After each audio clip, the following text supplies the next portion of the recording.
शाम का समय था। बारिश अभी अभी रुकी ही थी।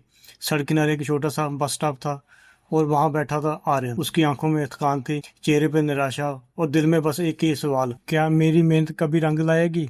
आर्यन पिछले 3 सालों से लगातार मेहनत कर रहा था। कभी नौकरी के लिए परीक्षा देता था, कभी इंटरव्यू, लेकिन हर बार सिर्फ असफलता। घर वाले भी अब ताने देने लगे थे, कब तक कोशिश करेगा, तुझसे नहीं हो। धीरे धीरे आयरन अंदर से टूटने लगा। उस दिन उसने तय कर लिया, अब वो हार मान ले, अब कोई सपना नहीं देखेगा। वो बस टाइप पर सिर झुकाए बैठा, तभी उसकी नजर सामने पड़ी एक छोटी सी चींटी पर गई। चींटी अपने से कई गुना बड़ा दाना उठाकर दीवार पर चढ़ रही थी, लेकिन गिर जाती। हर बार थोड़ी ऊपर जाती और फिर नीचे आ जाती और फिर गिर जाती। एक बार, 2 बार, 10 बार। आयरन उसे देखता रहा। उसने सोचा, ये पागल चींटी हार क्यों नहीं मान। लेकिन चींटी लगातार कोशिश करती रही, बार बार गिरती, फिर उठती, फिर चल पड़ती और आखिरकार कई कोशिशों के बाद वो दीवार पर ऊपर पहुंच। आर्यन कुछ पल तक उसे देखता रहा, फिर उसके चेहरे पर एक हल्की सी मुस्कान आई। उसे ऐसा लगा जैसे जिंदगी उसी से बात कर रही हो। अगर इतनी छोटी सी चींटी हार नहीं मानती तो मैं क्यों मानता हूँ। उस रात आयरन घर लौटा। उसने सारे पुराने नोट्स निकाले, टेबल साफ किया और फिर से मेहनत शुरू की।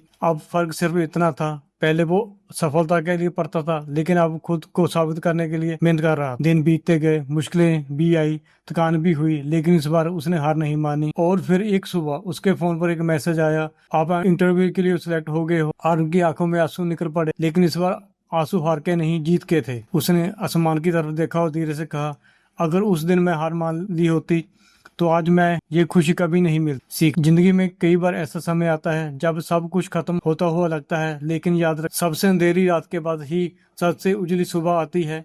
इसलिए अगर आज तुम टूट के रहे हो, अगर उम्मीद हार चुके हो, तो बस एक बात याद रख, हार मानना आसान है, लेकिन कोशिश करते रहना असली बहादुरी है।